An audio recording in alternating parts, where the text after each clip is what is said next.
Bienvenidos a Wista Talks, podcast de Wista Colombia, donde van a encontrar información que va a aportar a su desarrollo profesional y personal. Un saludo especial a todas las miembros de Wista y a las mujeres líderes. Mi nombre es Mayalyn Santamaría y hoy tengo una invitada súper especial, Camila Vargas. Camila, actual Managing Director de Stanton Chase y socia de Aristos en Colombia. Bienvenida, Camila. Maye, gracias por esta invitación, encantada de estar acá contigo. Cuéntanos quién es Camila Vargas y cuál es ese superpoder que ha llevado a su desarrollo profesional.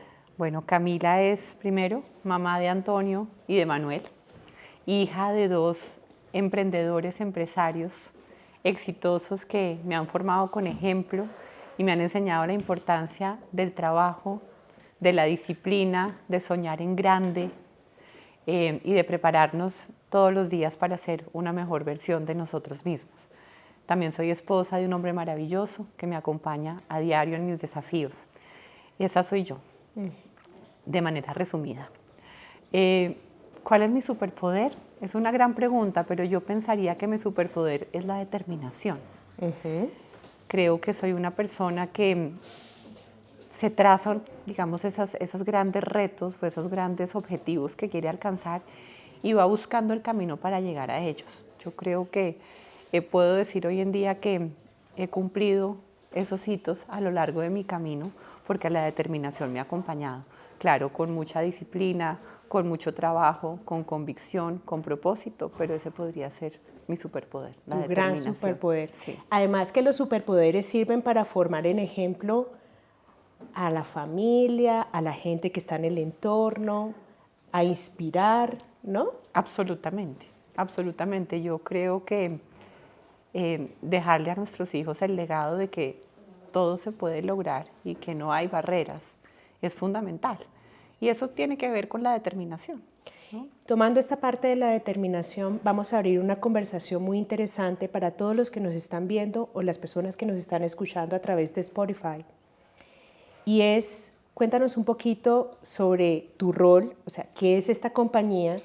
Y de aquí aperturamos una conversación muy interesante sobre las personas que están buscando, no solamente mujeres, sino también hombres y mujeres, encontrar cómo desarrollar su vida profesional. Cuéntanos un poquitito sobre Stanton Chase y Aristos. Perfecto. Mira, Aristos es una compañía que nace hace ya más de 35 años en Colombia, siempre con el mandato o con la convicción de acompañar el talento.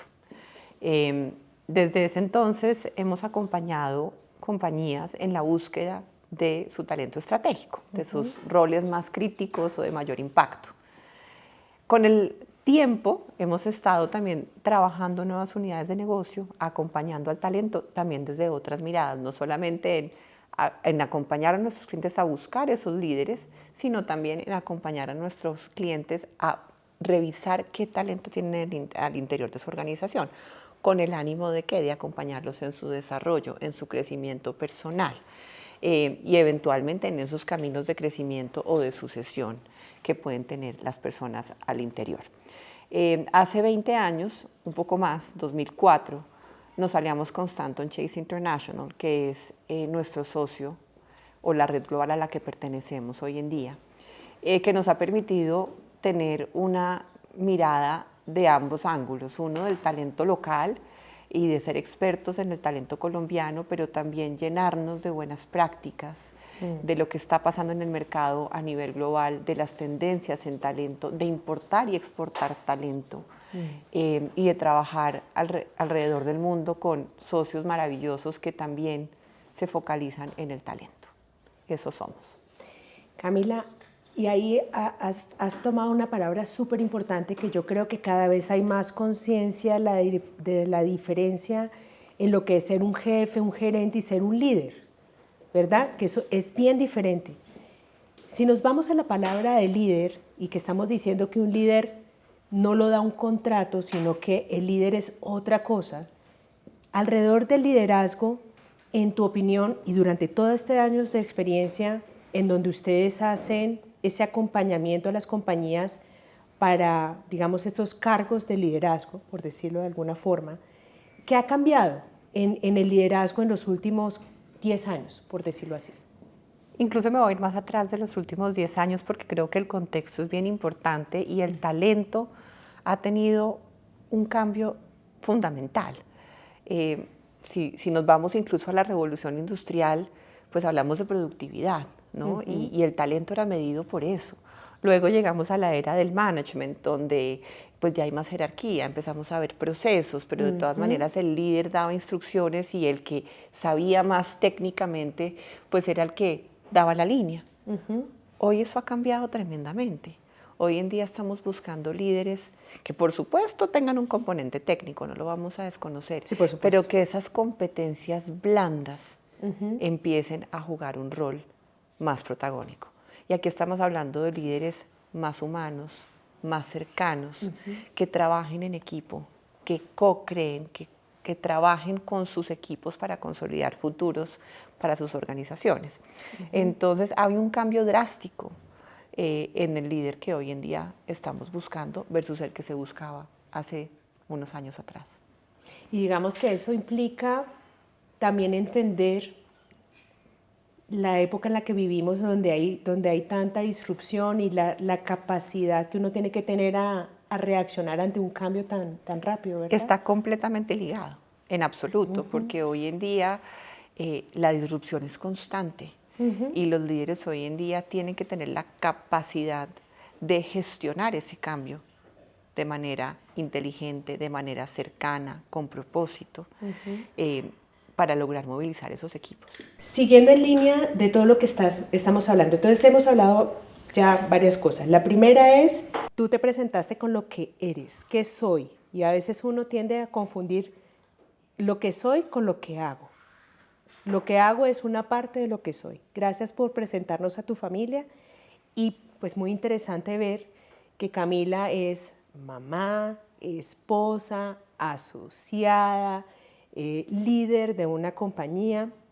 Adicionalmente estamos hablando de que la búsqueda de nuevos roles de liderazgo importante dentro de las compañías ha cambiado. Desde un análisis de productividad, un tema de jerarquía, si usted hace lo que yo le digo, a tener líderes con la capacidad de influenciar, inspirar y transformar, ¿no? Absolutamente, lo has capturado. Ahí perfecto. vamos, ahí vamos. Ahora, desde el punto de vista del acompañamiento que tú haces a las compañías, en ese proceso donde tú en algún punto te involucras, digamos, en las entrevistas, en la evaluación, en el análisis como tal, ¿tú qué has identificado desde el punto de vista de ese acompañamiento? ¿Cuál es la ruta más inteligente para prepararse hacia un cargo de alta dirección? O sea, ¿cuál es esa experiencia? ¿Tú qué rescatas de ese proceso? Mira, lo primero que te puedo decir es que no hay fórmula. O sea, aquí no hay un 2x3 y haga ABC y así va a llegar al liderazgo. Eso es el primer punto de partida. Pero sí creo que hay unos elementos que son fundamentales. Y empiezo primero con no querer llegar rápido. Sí, yo creo que a veces hay afán y sobre todo lo veo más en las generaciones más recientes que en las generaciones pasadas. Pero lo primero es tomarte el tiempo para llegar.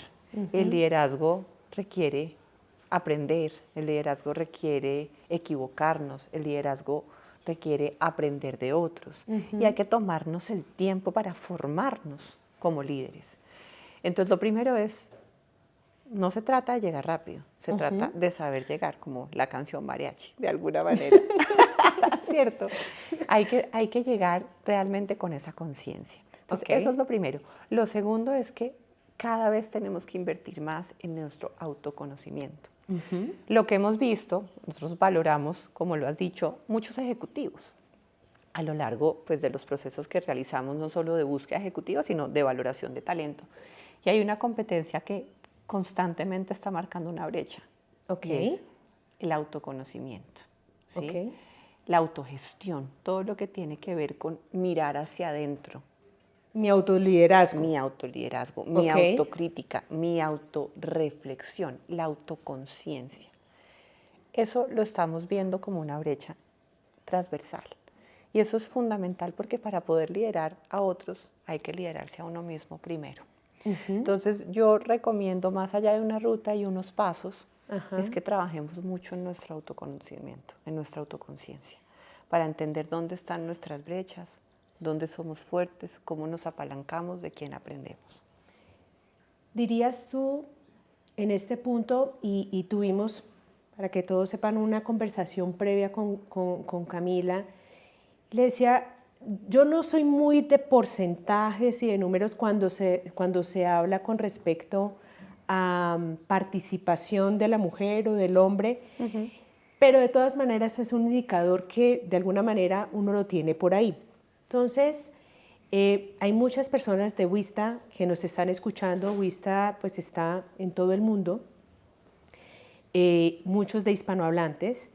Y algo que nos convoca es cómo hacemos para que la participación de la mujer sea más tangible, un poco más grande en cargos de alta dirección. Entonces, me tomé así como la tarea de revisar en Colombia la industria, por ejemplo, en la que me muevo actualmente, que es en la logística, también me moví en la portuaria. Del top 10 de operadores de carga o logísticos, 2 de 10 son cargos de CEO o Managing Director para las mujeres. Cuando vamos a navieras, básicamente ninguna, digamos de las más grandes en el mundo. Vamos a puertos y la relación también es muy similar, más o menos de 2 a 10. Tú acabas de mencionar algo sobre esas brechas, digamos, del autoconocimiento. ¿Tú crees que podemos unir estas dos variables en lo que está sucediendo para que las personas y en especial las mujeres puedan alcanzar esos roles de alta dirección? Yo creo que sí, absolutamente. Yo creo que las mujeres, como lo veníamos hablando, Mayerlin, antes de esta conversación, nos tenemos que creer el cuento. Okay. ¿Sí? Yo veo muchas mujeres poderosas y aunque sé que no hablas de estadísticas, sí te voy a dar una que para nosotros es interesante.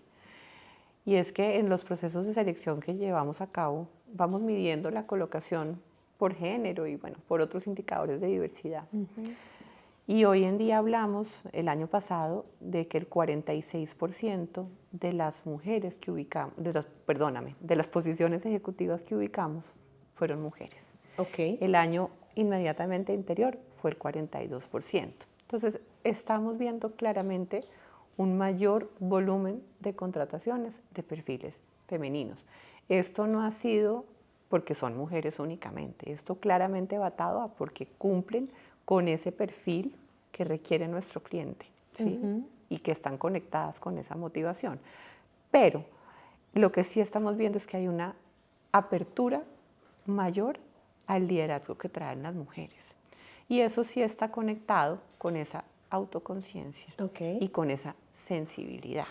Hoy en día estamos buscando cargos de mayor cercanía, de mayor apertura y de mayor autoconocimiento. Y yo sí creo, pero esto no tiene ningún fundamento estadístico, es simplemente una sensación que traigo yo, es que las mujeres tenemos esa posibilidad y esa facilidad de ser un poco más cercanas y más sensibles, incluso más autocríticas. A veces nos damos más duro de lo que debemos. Yo pensaría que sí, y en el tema del autocrítico, fíjate que entre tantos viajecitos en un aeropuerto, tú sabes que a mí me gusta hablar bastante, entonces estaba la persona aquí al lado, hola, ¿cómo estás? Yo me llamo Mayerlin y empezamos a hablar y tal, chévere. Una persona muy joven, yo diría que una persona en sus principios de sus 30 años. Y hace todo este tema de mentoring y de coaching y demás, y yo decía, qué lindo alguien tan joven, digamos, metiéndole la ficha a esto. Y en la conversación yo le dije, si tú quisieras escuchar un podcast, ¿qué te gustaría entender? Y tú mencionaste algo muy importante que me trajo esa conversación, el afán. Hay varias cosas. Una es, y nuevamente la sensación, porque no tengo el dato estadístico, y es que la vida laboral, al menos de la mujer en Colombia, puede llegar a ser un poco más corta que del hombre. Es como cuando uno dice, este gerente tiene 50 años, ¡qué joven! esta gerente tiene 50 años, uy, esa señora ya está para jubilarse, más o menos. Entonces, eso hace que de alguna manera en el mercado laboral el tiempo para lograr los pasos de crecimiento, la sensación que tenemos algunas mujeres es que si no los hacemos ahorita, no va a pasar, ¿cierto? Entonces existe como una ansiedad porque las cosas pasen muy rápido. Frente a las generaciones, diferentes generaciones que están acá, que nos están escuchando y nos están viendo, ¿cómo manejamos ese afán frente a lo que vemos un poco en la industria? ¿Cuál será tu recomendación? Yo creo que hay que disfrutarse el camino. Y cuando hablo de disfrutarse el camino es, primero, cuando arranquen la vida profesional, no piensen que eso es para llegar rapidísimo a ser gerente general o a ser su propio jefe. Disfrútense tener un buen jefe. Disfrútense aprender de sus compañeros de trabajo. Eso los va a formar inmensamente, porque es que el liderazgo no se trata de títulos. Es correcto. El liderazgo para ser líder hay que aprender a ser líder, hay que madurarlo. Y eso no pasa de la noche a la mañana, eso pasa con el tiempo, con mucha apertura, con mucha conciencia. Entonces mi consejo es, claro, uno tiene que tener unas metas y ser ambicioso es importante y entonces uno no se va a quedar ahí toda la vida porque es que no me ascienden. Yo creo que hay que llegar a su justa medida, pero es importante disfrutarse el camino e ir aprendiendo para irnos formando y estar en constante evaluación de uno mismo. No para darse duro, sino para entender dónde están mis oportunidades, cómo me apalanco de esta competencia. Es correcto. ¿Sí? Y fíjate que una de las cosas que han cambiado es, años atrás uno escuchaba, y fue a un psicólogo, y todo el mundo, no, está loco, o está loca. Ahora yo creo que hay más conciencia alrededor de que así como uno va al médico para que le miren cómo están sus niveles de colesterol y demás, cómo estoy en la conexión conmigo mismo. Y digamos que aquí me atrevo a hacer rescatando de lo que tú nos acabas de decir, un comentario para las personas, y es que tanto nosotros nos hacemos ese chequeo de autoconocimiento. Y dentro de ese autoconocimiento, lo difícil de uno aceptar que uno es, cómo lo acepto como mi plataforma para transformar eso en una oportunidad o inclusive en una fortaleza, ¿verdad? Pero es que además la autoconciencia es hacerse cargo no solamente de entenderlo, sino del proceso de desarrollo. Okay. Porque no basta únicamente con entender que tengo esta brecha, sino en hacer conciencia y hacerme cargo de mi propio desarrollo. Ajá. ¿Sí? Entonces, a lo que dices tú, hay que hay que chequearse acá arriba. Sí. Esas conversaciones con uno mismo, con el psicólogo, o pueden ser otras herramientas. Pero hay que estar en sintonía con lo que uno es, en absoluto. No sé qué más decir. Súper bien. Ahora, cuando tú estás en procesos, digamos, tienes un grupo de talentos para un cargo de alta dirección y hay, digamos, hombres, mujeres allí aspirando a una posición de presidente o de gerente de una unidad de negocio. ¿Cuáles son, en tu opinión, las cosas que hacen resbalar ese proceso y te aleja de que tú seas el candidato ideal? No lo diría errores, pero sí lo diría como lo más común que hace que ya este candidato no sea como el ideal para esa posición. Pues eso puede ir pasando en muchos momentos de los procesos que hacemos y un proceso de búsqueda ejecutiva tiene un rigor muy profundo, hay un ejercicio profundo de una investigación de mercados, de unos contactos, de unos espacios de conversación, de unos espacios de valoración de competencias, de unas conversaciones con nuestro cliente, porque yo siempre he dicho, no todas las personas son para todas las empresas y no todas las empresas son para todas las personas. Totalmente, ¿sí? De acuerdo. Pero uno sí empieza a ver en los procesos de selección por qué las personas se van retirando del proceso y bien sea porque nosotros no lo estamos viendo o porque ellos mismos no lo ven. Pero lo más importante es la responsabilidad que tenemos de encontrar al talento idóneo para esa organización, para esa cultura, para ese momento. Okay. Y empezar a evaluar desde ahí. Pero que vemos como algunos, dices tú errores, pero quizás son comportamientos de ejecutivos a la hora de un proceso que a veces los descalifican cuando hay mucha prepotencia, por ejemplo. Oh, eso está interesante. Cuando se habla mucho del qué hice yo, y cómo me sobrevendo, Ok. que no deja ver rasgos de humildad que hoy en día son tan importantes en un Sí, una liderazgo. cosa es confianza en sí Absolutamente. mismo y otra cosa es la arrogancia, Además, ¿no? porque los resultados nunca se alcanzan solos. Por supuesto. Siempre hay equipos. Ajá. Y hoy en día cuando buscamos presidentes, como es el caso que nos mencionas, pues no es un one-man show. Entonces, mostrar esa arrogancia, pues siempre nos aleja de ese candidato o candidata.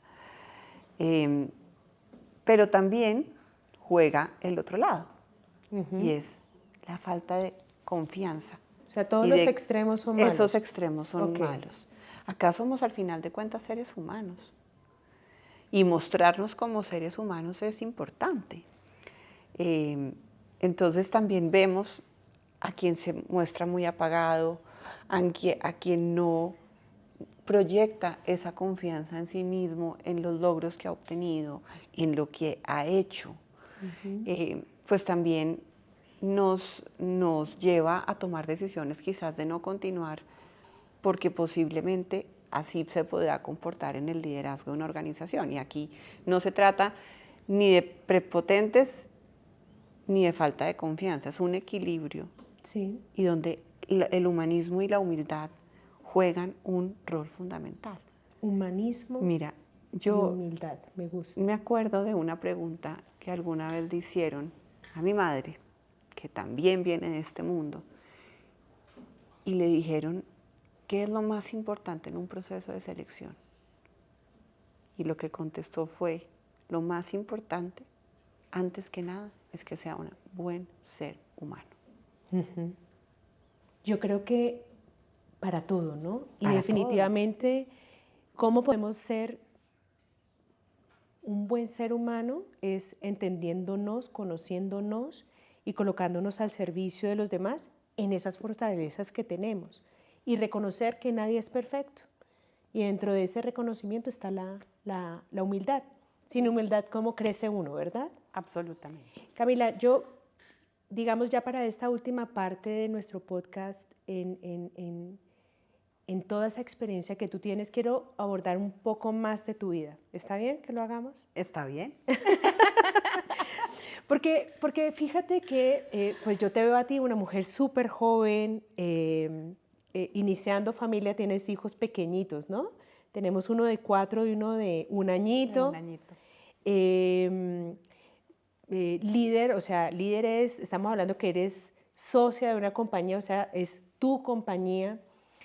Y siempre causa mucha inquietud cuando uno está alrededor de personas que ven que uno ha podido, digamos, crecer y tener orden un poco desde su vida personal, profesional.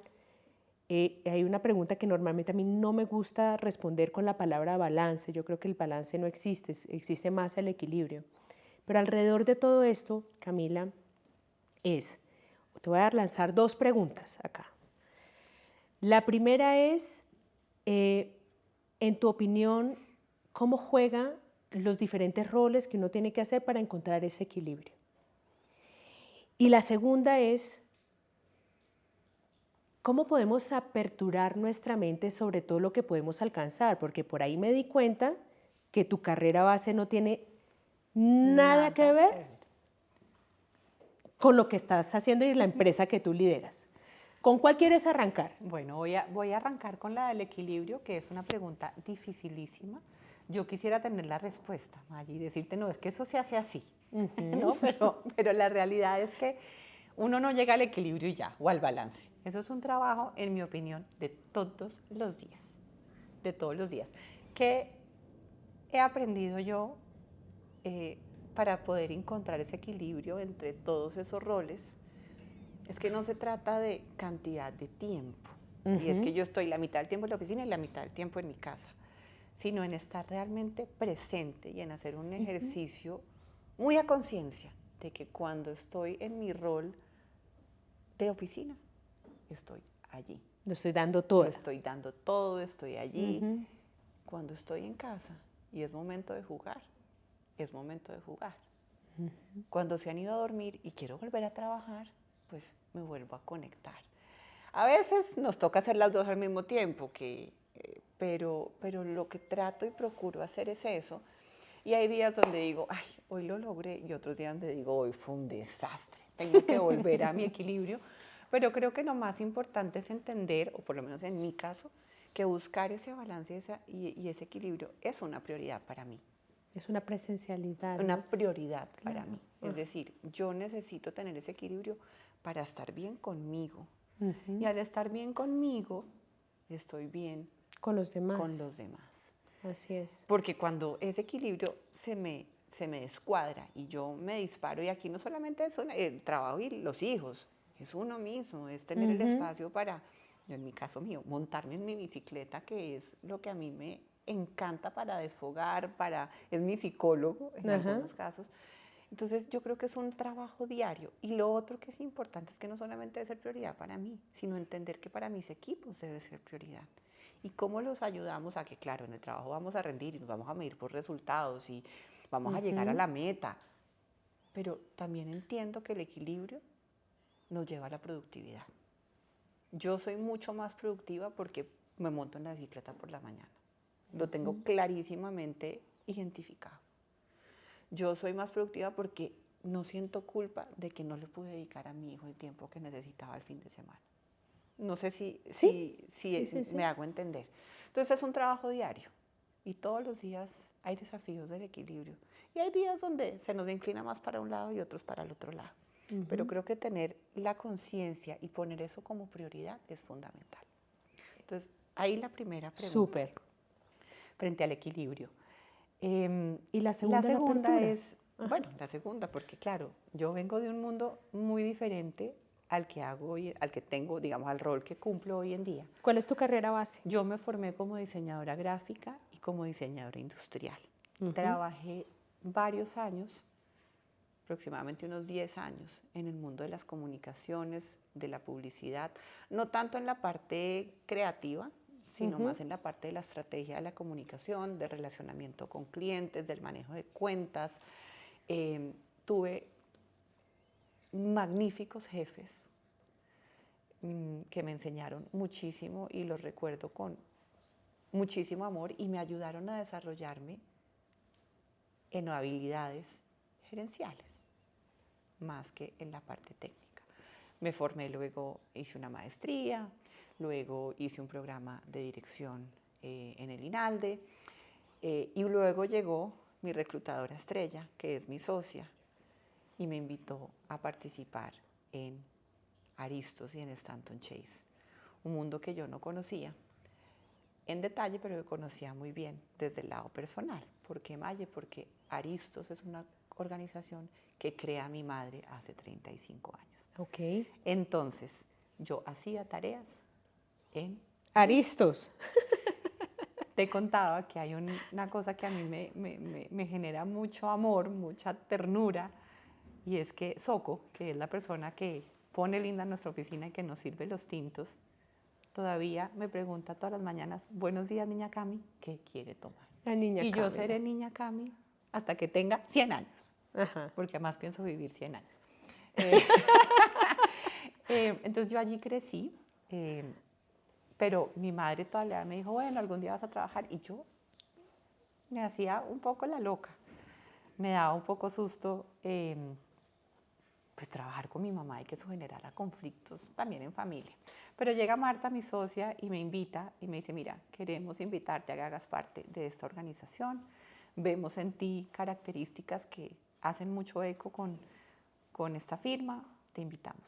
Yo venía con una carrera exitosa, trabajaba feliz, tenía unos jefes maravillosos, unos compañeros fantásticos, íbamos creciendo, o sea, todo iba bien. Pero ahí sí fue el corazón, más que la razón, Maya, en donde yo dije, yo no tengo por qué no mirar esto que mi mamá y Marta han construido. No puedo ser tan egoísta. Yo tengo que darme por lo menos la oportunidad. ¿Qué es lo peor que me puede pasar? Que no te guste. Que no me guste. Y afortunadamente ya he hecho una carrera en donde espero me vuelvan a recibir. Ajá.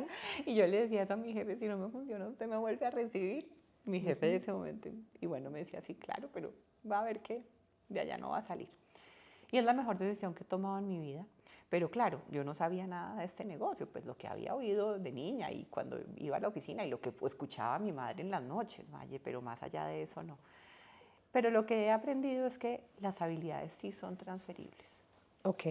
¿Sí? Y que hay habilidades que uno va transfiriendo, que por supuesto hay que tener un compromiso importante en aprender de ese negocio y esa fue una de mis grandes condiciones con mis socias y es, entro por la cocina, porque tengo que aprender esto cómo se hace y desde esa humildad de aprender, pues fui entendiendo cómo esas habilidades que yo tenía desarrolladas las podía traer a este escenario y empezar a combinar. Entonces creo que las habilidades son transferibles, que sí es posible hacer cambios de carrera, que hay que creerse que uno puede y que tiene también que tener las herramientas y la humildad para poder ingresar en un terreno completamente nuevo, pero también yo con la convicción clara de, bueno, acá tengo una responsabilidad grande, me han dado un mandato de altísima responsabilidad y así lo voy a asumir y así lo asumo todos los días de mi vida.